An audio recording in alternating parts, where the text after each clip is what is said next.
volta! Cá estou eu, depois de um breve recesso. Estou aqui um pouco mais gordo, um pouco mais calvo. E hoje vamos falar de monarquia. Claro, só se fala disso no Brasil no último mês. Mentira, não se fala, mas eu queria falar disso.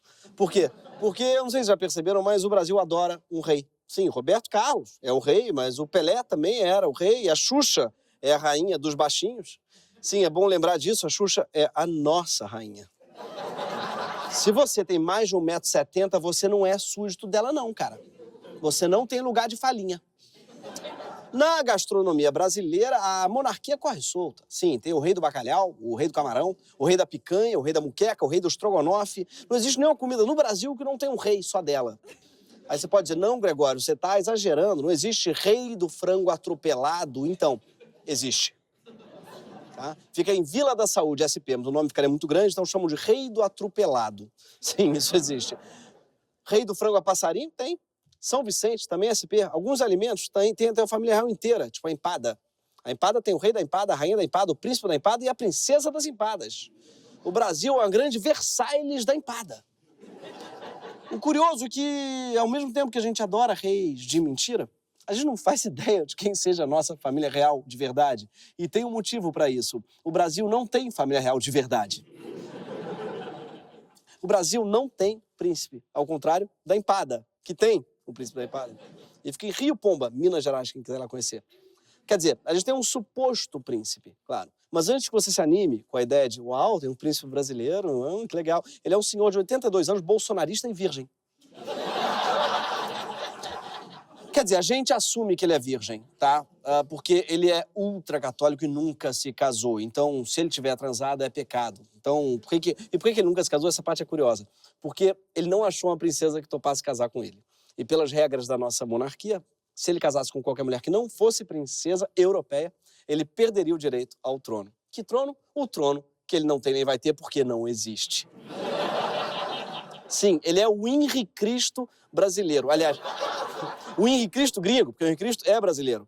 Já o Bertrand, nosso príncipe, nasceu na França e tem um sotaque e uma argumentação pró-monarquia muito curiosa. A república não tem futuro. O Brasil tem resistido esses anos de república. Ninguém reza no Pai Nosso. Venha a nós vossa república.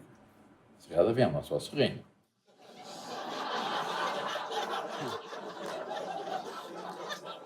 Primeiro, eu fico muito confuso se ele tem língua presa ou sotaque francês. Mas não faz sentido ter sotaque francês, porque ele nasceu lá, mas mora aqui há mais de 70 anos. Se bem que o Claude Troagro mora aqui há uns 30 e não perdeu o sotaque. Só que no caso do Claude, eu acho que é marketing. Ele fica lá, oh, que maravilha, vamos cortar. Quando alguém fala, corta, ele fala, porra, graças a Deus, irmão. Caralho, aguentar mais ficar falando desse jeito? Puta que pariu. 30 anos fingindo que eu falo assim, porra. Mas enfim, voltando ao Bertrand, toda vez que eu vejo um príncipe falando, eu lembro do motivo de não poder namorar com o primo. Mas esse argumento dele, realmente, é perfeito.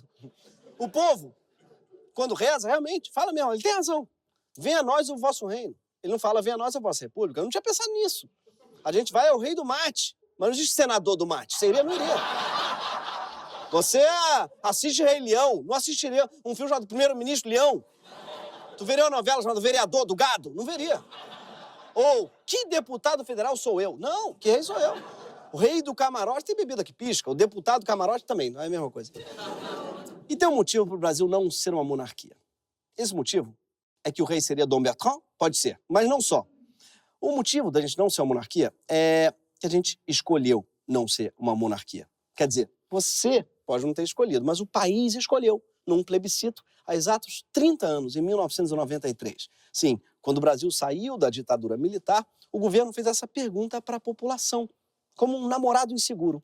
Afinal, o que você quer comigo, hein? É paixão ou putaria? Quer suruba ou quer conchinha? Quer monogamia ou quer chamar esse príncipe virgem idoso para fazer uma homenagem? Sim, rolou essa pergunta, através de um plebiscito. E de onde é que veio essa ideia? Bom, tudo começou em 1933, como diria Bertrand. O que teve naquele ano? Teve uma Assembleia Constituinte. Sim, proposta pelo Getúlio Vargas. Na época, foi mantida a nossa república presidencialista como sistema de governo. Poucos anos mais tarde, Vargas fez uma Constituição parlamentarista para ficar com o poder de dissolução da Câmara e a exclusividade em iniciar projetos de emenda à Constituição. Era o início de uma gambiarra tipicamente brasileira, mais conhecida como semipresidencialismo, na qual o regime é presidencialista, mas a Constituição tem traços de parlamentarismo. Traços de parlamentarismo parece ser uma indicação de rótulo. Atenção, essa Constituição pode conter traços de parlamentarismo. Então, no caso, o Vargas usou a gambiarra para dar mais poder para ele, para o Executivo, e não para o Congresso.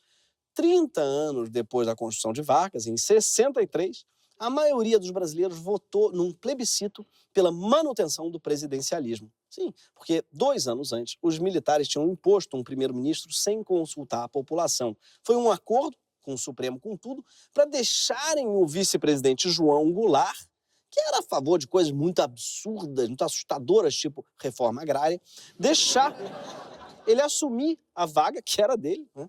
Mas estava aberta pela renúncia inesperada do Jânio Quadros. Então, para evitar uma guerra civil, o Jango se submeteu a dividir o poder e, por um tempo, tivemos a figura de um primeiro-ministro, inclusive, um deles se chamava Brochado da Rocha.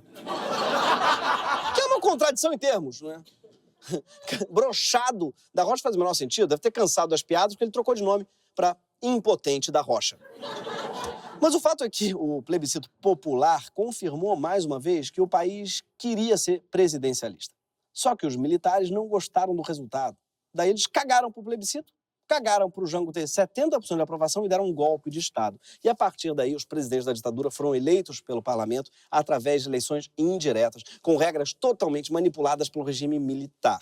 Sim, foi um semi-parlamentarismo milico-ditatorial, um ornitorrinco brasileiro, tipo a pizza de sushi, que é uma iguaria que consegue insultar a culinária de 2 países ao mesmo tempo. Nossa culinária dá muito trabalho no Itamaraty. Na redemocratização, a Assembleia Constituinte se reuniu em 1987 e, mais uma vez, escolheu o presidencialismo como forma de governo. A Constituinte foi comandada por Ulisses Guimarães, um parlamentarista, com o apoio de outras lideranças, como os deputados Fernando Henrique Cardoso e Lula, que também defendiam o parlamentarismo. Claro, mais tarde, esses dois mudaram de ideia e viraram presidencialistas, tão presidencialistas que viraram presidentes. Talvez por isso, inclusive, tenham virado presidencialistas. O sistema parlamentarista do Ulisses foi derrotado pela própria Assembleia Constituinte com o apoio decisivo do Centrão. Sim, foi ali que nasceu o Centrão e ele apoiou o presidencialismo. Por quê? Para defender os interesses do então presidente José Sarney. Mas o campo do Ulisses conseguiu negociar uma repescagem e previu que haveria um plebiscito em 93, onde o povo decidiria qual seria a sua forma e seu sistema de governo. E as formas de governo eram monarquia ou república, e os sistemas eram parlamentarismo ou presidencialismo. O plebiscito de 93 movimentou o mundo político e cultural. O jornal Tribuna da Imprensa entrevistou, então, várias personalidades que estavam curtindo o carnaval daquele ano na Sapucaí para saber como é que elas se posicionavam. Entre os entrevistados estava Eric Johnson. E a matéria dizia isso aqui: "Sou parlamentarista e acredito na vitória do parlamentarismo", disse o gótico, afirmando ser mais conhecido que o ator Robert De Niro, também presente no Camarote da Brahma. Para quem não sabe, o Camarote da Brahma era uma espécie de farofa da GQ dos anos 90. E sim, se os convidados do Camarote Brahma votassem no mais famoso, o Eric Johnson talvez ganhasse do De Niro. E esse é precisamente o problema de uma eleição indireta. Mas eu não sei se perceberam que a matéria chamava ele de gótico. Por quê? Eric Johnson é gótico? Sim. Em 93, ele estava interpretando um gótico na novela Corpo e Alma. Quer dizer, ele interpretava o que a Glória Pérez entendia por gótico na época. Alguma coisa está fora. Reginaldo! Isso é você, Reginaldo! Claro que sou eu, mãe. Agora eu sou gótico. O quê? Gótico. Mas gótico não é catedral? Não, mãe. Gótico é um movimento que tem lá em São Paulo. Parece alma do outro mundo. Mas nós somos de outro mundo. Não aceitamos os valores nem as convenções que vocês aceitam. Já tirando esse traje. Já tirando. Tá bom, mãe. Tá bom. Vai. Pode bater. Bate à vontade. Eu não brigo. Eu sou pacifista. Gótico, vou te ensinar. Peraí, Sim. Aprendemos que gótico é um movimento pacifista de São Paulo que não liga para convenções e apanha da mãe. A Glória Pérez é uma pessoa que ela faz novelas para explicar fenômenos que ela não entende. Ela trata o gótico assim como ela tratou o cigano, o árabe, o indiano, o imigrante legal e o cosplayer. Sim. Ela conseguiu ofender até os cosplayers, que se sentiram desrespeitados pelo personagem Yuri, que só se vestia de Goku. Sim. As pessoas, tá, fantasiadas de Goku não curtiram ver alguém fantasiado de alguém que se fantasia de Goku. Ou seja, elas sentiram na pele aquilo que o Goku sente todo dia ao ver a cara delas. Mas voltando ao plebiscito de 93, aquilo era apogeu de quem? Do Dragon Ball. Mas isso não veio ao caso. O que veio ao caso é que várias frentes passaram a veicular propagandas eleitorais para defender os seus projetos de governo. Sim, a televisão na época tinha propagandas a favor da monarquia, por exemplo, como essa daqui. Por isso é brasileiro entrar na real, no nosso Brasil sair dessa final. A luz de uma ideia mudar o país, justiça e paz dentro da lei. Vote no rei. Sim, esse é o pior jingle que eu já vi na vida. Primeiro, vote no rei. Se é rei, você não vota. Você está votando, não é um rei. E em momento nenhum mostram a fuça do rei. O nome dele. Acho que é para pegar umas fãs do Roberto Carlos. Ou talvez clientes do rei da pamonha. A monarquia, na verdade, estava lá mais pelo alívio cômico. A monarquia era o Emael da época. A verdadeira disputa ali era entre parlamentarismo e presidencialismo. A campanha, por exemplo, do PDT, do Brizola, que era a favor da República Presidencialista, chegou a usar esse vídeo aqui contra a frente do parlamentarismo. O Congresso que apoiou o golpe e acabou com as eleições diretas era o mesmo que, depois da renúncia de Jânio Quadros em 61, aprovou na calada da noite o regime parlamentarista para impedir o presidente João Goulart de realizar as reformas de base. Uma prova de que o parlamentarismo no Brasil tem sido sempre a antessala do golpe. É essa mesma maioria conservadora e reacionária que historicamente domina o Congresso que quer novamente jogar o Brasil na aventura parlamentarista. Sim, muito bom poder usar um vídeo que outra pessoa chama o Ciro de reacionário. E no caso, quem chama é o Brizola, há 30 anos atrás. E o fato é que o parlamentarismo perdeu. E não deu nem para ir para Paris, porque a França não é parlamentarista, amor.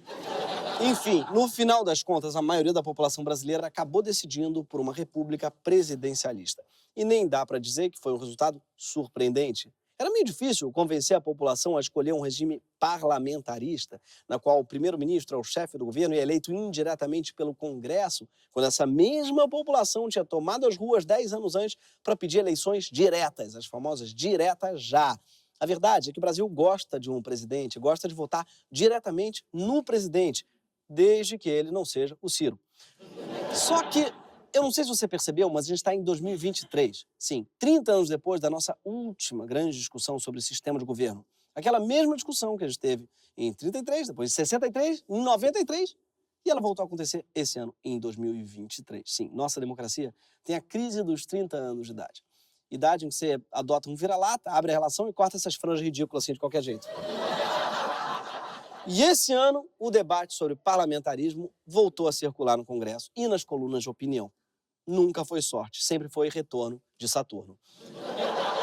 No Senado, quem está defendendo que o Brasil seja parlamentarista é a Damares Alves, que eu nunca tinha visto falar disso quando o Bolsonaro era o presidente.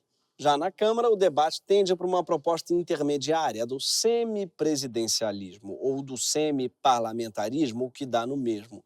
Nesse sistema, a população continuaria a eleger um presidente da República para representá-la, mas ele teria menos funções do que hoje. O primeiro-ministro, que seria eleito pelo parlamento e aprovado pelo presidente, escolheria os ministros de Estado, faria a gestão do governo de fato, ou seja, é o sonho de todo deputado.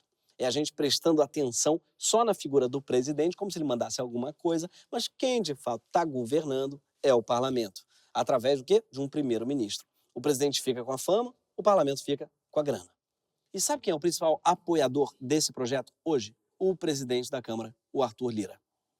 Há um assunto que eu queria chamar a atenção de todos vocês, que é uma discussão que a Câmara vai propor para discutirmos o semipresidencialismo sem nenhum tipo de pressão de votação.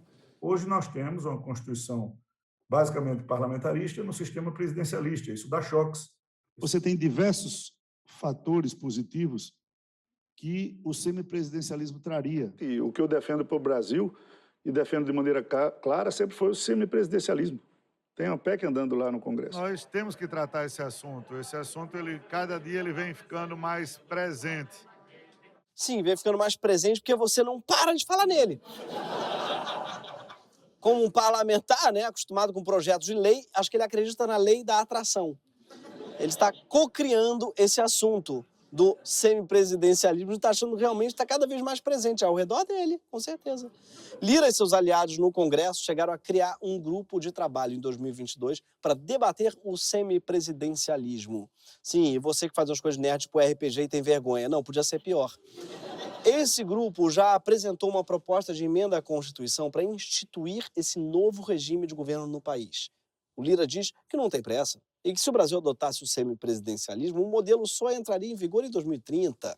Ele é malandro e sabe que o brasileiro topa qualquer merda num prazo desses. A gente acha que não vai nem estar vivo em 2030. Eu, por exemplo, sou uma pessoa que não tem nenhuma empatia por essa pessoa que sou eu mesmo de 2030. Então eu passo o dia inteiro fudendo a vida dessa pessoa. Eu não sei quem é, foda-se ele. Eu como churros, bebo dia de semana, tomo cerveja no almoço.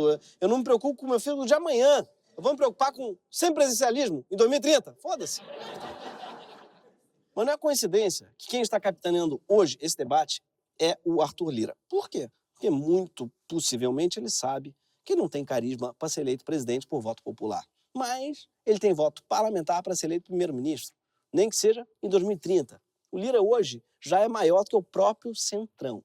Enquanto os partidos do Centrão eles somam cerca de 200 deputados, o Lira tem influência sobre 300. Sim, depois dos 300 de Esparta, os 300 do esperto. O segredo? Dinheiro. Sim, nos últimos 3 anos do governo Bolsonaro, os deputados e senadores puderam destinar quase 54 bilhões de reais do orçamento para os seus redutos eleitorais, sem a menor transparência, através do chamado orçamento secreto, enquanto o governo federal do Lula tem só 22,4 bilhões para investir esse ano, já que o resto está comprometido com despesas obrigatórias. Eu me senti muito rico falando, tem só 22,4 bilhões. Mas isso é pouco, tá, gente? Para mim, digo, para um país de 200 milhões de habitantes. É muito pouco. Lira é tão poderoso que ele claramente organiza a agenda do Congresso em função da sua própria agenda. Esse ano, por exemplo, ele antecipou uma porrada de votações. Para quê? Para começar o recesso legislativo mais cedo. Para quê? Para conseguir ir ao cruzeiro do Wesley Safadão, que sai da Flórida e vai parar nas Bahamas. Em vídeos, o deputado do PP aparece ao lado da mulher, Ângela Lira, e do senador o Everton Rocha, do PDT do Maranhão, no WS On Board. Para viajar, Arthur Lira, como disse a Sheila, acelerou as votações na Câmara, instituiu o chamado recesso da casa. Antes, esse vídeo que quem está no YouTube está acompanhando, foi publicado pelo portal R7. Tem pena que ele tenha embarcado num cruzeiro, com tanto submarino aí, dando sopa. Por que não quer? Não gosta de Titanic? Titanic tá lá dando bobeira, cara. Tá com medo? Tá com medinho? Só agora, pouco a pouco, a imprensa está encontrando onde é que o dinheiro do orçamento secreto foi parar. Então agora a gente sabe que entre 2020 e 2022, enquanto cada deputado teve o direito de destinar 36 milhões de reais do orçamento público, só o Arthur Lira destinou cerca de 358 milhões. Sim, 10 vezes mais do que os outros deputados. E para onde é que foi esse dinheiro? Parte foi para a cidade onde o pai dele, Benedito Lira, é prefeito. Mas também tem o dinheiro que foi destinado não pelo Lira diretamente, mas por aliados dele. A revista Piauí ela descobriu que 1 bilhão de reais do orçamento secreto foi todo para um hospital da turma do Lira em Alagoas. E foram ver esse hospital e está afundado em dívidas e, apesar de ter recebido esse bilhão, hoje não tem dinheiro nem para pagar o salário dos funcionários. Aliados do Lira também são investigados por superfaturamento de kits de robótica comprados por prefeituras alagoanas com dinheiro do orçamento secreto. E não é só dinheiro do orçamento secreto que acaba indo para aliados ou parentes do Lira. De acordo com uma reportagem recente, o filho do Arthur Lira, Arthurzinho Lira, de apenas 23 anos, teve apoio do pai para abrir uma empresa de publicidade que intermediou pagamentos de 34 milhões de reais de dinheiro público para 3 empresas. E ficou com uma comissão de cerca de 20% desse valor. E esse é só um hobby. Por quê? Porque o filho do Lira diz que quer ser mesmo chefe de cozinha. Sim. Eu queria muito ganhar dinheiro com um hobby assim, gente. Algo me diz que não vai rolar, porque é aquarela, meu hobby. Vai rolar. Se fosse publicidade estatal, intermediar publicidade, de repente. Mas não se engane, Lira não demonstra essa mesma dedicação com todos os filhos. Uma de suas filhas, que hoje tem 20 anos e é fruto de uma relação extraconjugal, só teve a paternidade reconhecida por Lira quando ela tinha 7 anos e mesmo depois do teste de DNA, ele contestou a paternidade na justiça. Detalhe, a filha tem uma deficiência grave. Ela precisa de cuidados integrais. Mas ela não usa o plano de saúde do Lira. Ela vive com a mãe numa casa simples e essa mãe já teve que entrar na justiça para conseguir, pelo SUS, uma medicação que custa R$ 1.800. Eu estou dizendo esse bando de nomes e números e fatos tristes e estou falando dos filhos do Lira e dos aliados do Lira e eu não estou fazendo nenhuma piada por um motivo. Porque a gente chegou no minuto 21 do programa, que é o momento que eu costumo parar de fazer piada. E por que eu paro de fazer piada? Porque a gente termina de escrever esse texto no dia que a gente grava, em cima da hora. Normalmente a gente passa 8 horas escrevendo as primeiras páginas e meia hora escrevendo as últimas. E aí não dá tempo de ser engraçado. Não dá tempo de pensar piada. Eu fico tentando, a diretora fala assim, bora lá, tem que entregar o programa, foda-se piada, joga fora, você tem que falar, vai. Mas não é só por isso também, é também porque a gente vai ficando muito puto com o assunto. E a gente não consegue mais achar graça em nada. Vai dando ódio. Esse programa, quase sempre ele tem um arco de emputecimento. E a gente chegou no auge. Porque o que eu tô te dizendo é que hoje o homem mais poderoso do país, um cara que decide o que vai ser votado e quando vai ser votado, um sujeito que controla bilhões de reais do nosso dinheiro, um cara que muda todo o calendário do país para ir no cruzeiro do Safadão. Esse cara tentou negar a paternidade e não pagar R$ 4.000 de pensão para uma filha com deficiência. E esse é o cara que não está satisfeito com o poder que ele já tem e quer empurrar uma mudança de regime político para o país inteiro, goela abaixo de todo mundo, para que ele próprio tenha ainda mais poder. Apesar da gente já ter dito em 4 constituintes e 2 plebiscitos que o que a gente quer é um regime presidencialista. E se você quiser passar mais raiva ainda, olha o que ele respondeu no Roda Viva recentemente, quando indagado sobre um dos muitos escândalos envolvendo o seu nome. Eu recebi esse vazamento, essa notícia desse vazamento, com muita tristeza no dia do meu aniversário. Isso é sintomático, isso não é humano, isso não é ético, isso não é ter respeito à instituição que eu represento e ao esforço que a minha casa faz para colocar o Brasil no caminho que ele está. Ah, ele é tão coitadinho! Ele é tão fofo, ele! Ele queria que o editor do jornal falasse, não, gente, hoje não, é aniversário do garoto. Vamos fazer um pacto entre todos os jornais para que o Arthur possa soprar as velhinhas calminho ao lado da filha dele. Quer dizer, longe da filha dele. Mas ao lado do Safadão. Senão não é humano, não é ético. Sim, para ele, a Polícia Federal, ela precisa respeitar uma coisa que chama inferno astral. Ele queria que a Polícia Federal, que os jornais todos do país tivessem na cabeça o aniversário de 513 deputados, de 81 senadores, para nunca investigar nada no nível de ninguém. Não basta ele ter foro privilegiado, ele quer um bolo privilegiado. Mas a coisa fica pior, porque a verdade é que mesmo se o Lira não conseguir aprovar o semipresidencialismo oficialmente, o fato é que, graças à nossa Constituição de viés parlamentarista e ao crescimento das emendas parlamentares, nós já estamos vivendo uma espécie de sistema semi-parlamentarista. É isso que o Flávio Dino chama, com razão, de parlamentarismo subreptício. Sim, não sei se é porque ele se chama Dino, mas ele curte um termo jurássico. Ah, mas o orçamento secreto não acabou no final do governo Bolsonaro? Você pode estar pensando, então, não acabou. Porque, num acordo do governo com o Centrão, metade do dinheiro do orçamento secreto continua na mão do relator. Sim, são 9,7 bilhões de reais só para ele usar para o que ele quiser. Mas agora ele pode fazer isso constitucionalmente. Por quê? Porque depois de um acordo com o governo Lula, o Congresso aprovou uma emenda à Constituição regulamentando as emendas de relator com um orçamento próprio. Sim, é uma emenda que criou emendas e a Constituição virou uma colcha de emendas. E quando a gente fala emendas, geralmente é uma maneira subreptícia de falar grana mesmo. Só que emenda, na linguagem popular, como todos sabem, é a linha que existe entre o ânus e o pênis. Sim.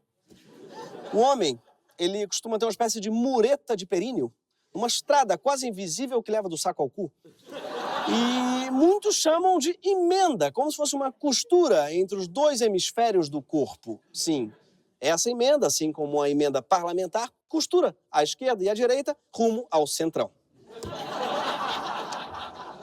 Mas, voltando às emendas ao orçamento, a metade da grana, né, a outra metade, ela foi adicionada ao montante das emendas individuais. Sim, a emenda aumentou. Deve ter parlamentar igual aquele deputado, né, que levava dinheiro na cueca, levando emenda na emenda. Esse ano, cada parlamentar vai poder destinar quase o dobro do valor que tinha à sua disposição no ano passado. E pior, graças a uma manobra da época do Eduardo Cunha, é que desde 2015 o governo é obrigado a pagar essas emendas individuais. Sim, quem garantiu as emendas foi o Cunha. Antes do Cunha articular para enfraquecer o poder de barganha da Dilma, os parlamentares apenas sugeriam onde investir parte do dinheiro do orçamento, mas a execução ficava a critério do governo. Se o governo não quisesse, ele não liberava a emenda. Tinha que ter o consentimento para entrar nessa costura. A disputa entre Lula e Lira hoje não é só uma disputa de poder. O que a gente está vivendo, cada vez mais claramente, é uma disputa entre dois poderes pelo sistema político do país. O Lula está cada vez mais na mão do Lira. Por quê? Porque as verbas gordas garantiram ao Lira uma base de apoio no Congresso sem precedentes. A tal ponto que acabar com as emendas se tornou quase impossível.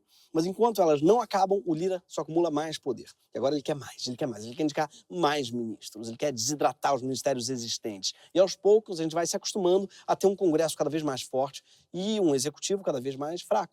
E a ter todo o orçamento de investimento do país sendo executado pelos parlamentares, não pelo presidente. E o presidente da Câmara vai virando um primeiro-ministro mais poderoso do que os primeiros ministros dos sistemas parlamentaristas. Porque ele não pode nem ser deposto se ele perder apoio popular. Ele é o nosso rei, ele é o nosso Dom Bertrand, só que com poder de verdade. O fato é que dá para dizer pouca coisa sobre o eleitor brasileiro, né? Ele já mudou muito ao longo da história, o eleitor brasileiro. Não dá para dizer que o povo brasileiro é de esquerda ou é de direita, não dá para dizer que o povo brasileiro é conservador ou progressista, é liberal ou estatista, mas dá para ter uma certeza. O povo brasileiro não é parlamentarista. Ele já respondeu isso mais de uma vez. E não é à toa que milhões de pessoas foram às ruas por eleições diretas. Porque esse é um negócio que a gente odeia no Brasil, é indiretinha. Só que hoje, o homem mais poderoso do país não é o presidente da República, é o presidente da Câmara. Ele é escolhido por voto indireto. Por isso, a gente aqui quer lançar uma nova campanha. Uma nova direta já. A gente precisa de, urgentemente, eleições diretas para a presidência da Câmara. Sim, o diretismo é um assunto que está cada vez mais presente. Pode fazer plebiscito a respeito que ganha, com certeza. Só se fala nisso na redação do Greg News. Sim, em geral vem de mim, mas eu só falo nisso. Eu sou adepto do diretismo gótico. Porque, além de diretista, eu sou pacifista e recuso as convenções. E eu gosto de levar a palmada na emenda. Esse foi o Greg News. Boa noite, gente. Até mais.